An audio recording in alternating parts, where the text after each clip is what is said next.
19 वर्षांनी न्याय नक्की न्याय झाला का? 2006 मुंबई बॉम्बस्फोटातील 12 आरोपी निर्दोष. नक्की काय घडलं?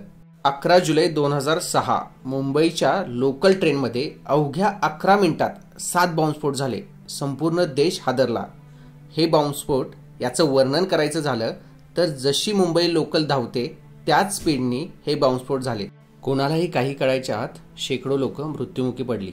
संध्याकाळी 6:24 ते 6:35 या वेळेत 7 लोकल ट्रेनमध्ये साखळी बॉम्बस्फोट झाले.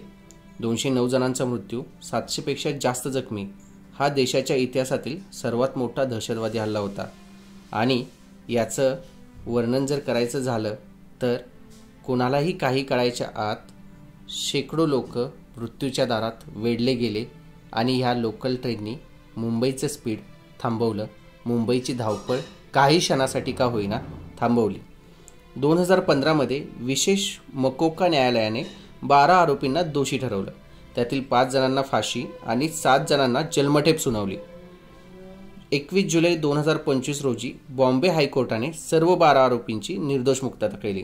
न्यायमूर्ती रेवते मोहिते डेरे आणि न्यायमूर्ती मनीषा चंदक यांच्या खंडपीठाने सांगितलं, पुरावे अपुरे, जबाब विश्वसनीय नाहीयेत, कबुली जबरदस्तीने घेतलेल्याचा संशय आहे. ज्यांनी ओळख पटवली त्यांनी 6 ते 7 वर्षांनी पोलिसांना माहिती दिली आहे. हे सामान्य नाही. स्फोटकं जप्त केली पण त्याचा थेट संबंध स्फोटांशी दिसत नाही. अनेक आरोपींनी सांगितलं जबरदस्तीने कबुली घेतली गेली. 5 आरोपींचं आयुष्य आणि त्यांना अतोनात यातना झाल्यात. हे 12 जण, काही इंजिनियर, काही डॉक्टर, गेली 19 वर्ष तुरुंगात होते. एक आरोपी कोविड काळातच मरण पावला. अनेकांचे संसार उद्ध्वस्त झाले. कौटुंबिक नुकसानही त्यांना सहन करावं लागलं. ओवेसी, अबू आझमी यांसारख्या नेत्यांनी प्रश्न विचारले, पुराव्याविना शिक्षा का मुस्लिम असल्यानं टार्गेट? या प्रकरणात पोलिसांचं यश की अपयश की राजकीय दबाव? महाराष्ट्र सरकार आता सुप्रीम कोर्टात जाण्याची शक्यता आहे. पण हा निकाल आपल्याला सांगून जातो, न्याय मिळवायला 19 वर्ष लागतात. पण चुकीच्या शिक्षा दिल्या तर आयुष्य उद्ध्वस्त होतं. पण नक्की हा न्याय आहे का? नक्की तो बॉम्बस्फोट कोणी केला?